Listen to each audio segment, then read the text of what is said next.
নমস্কার, আমি দেবাশিস বসু। জয়তী মানে জয়তীকে আমি আমার বোন মনে করি। ও বড় নম্র, নরম। ওর স্থৈর্য, ধৈর্য আমাকে মুগ্ধ করে।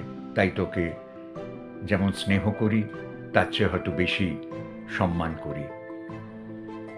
মাঝে মাঝে দেখতে পাই, শুনতে পাই, আমার স্ত্রী কল্পনা যখন আমাদের পুত্র দেবাঞ্জনের স্বাস্থ্যের ব্যাপারে জয়তীর সঙ্গে আলোচনা করে, তখন ও কি মন দিয়ে শোনে এবং যা যা প্রয়োজন সবটুকুর ব্যবস্থা করে দেয়।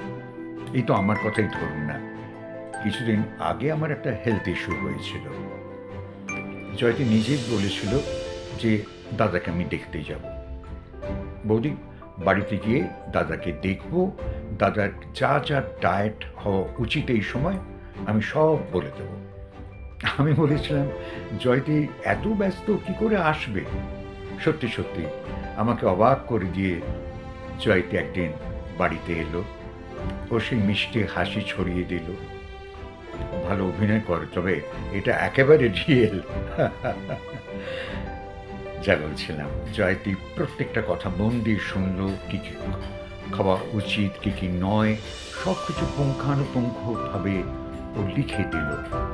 আমি সেদিন সত্যি বিস্মিত হইনি, বিমুগ্ধ হয়েছি। আর মনে মনে ভেবেছি, ওর ওই যে জয়তিস ওয়েলনেস একদম ঠিক নাম।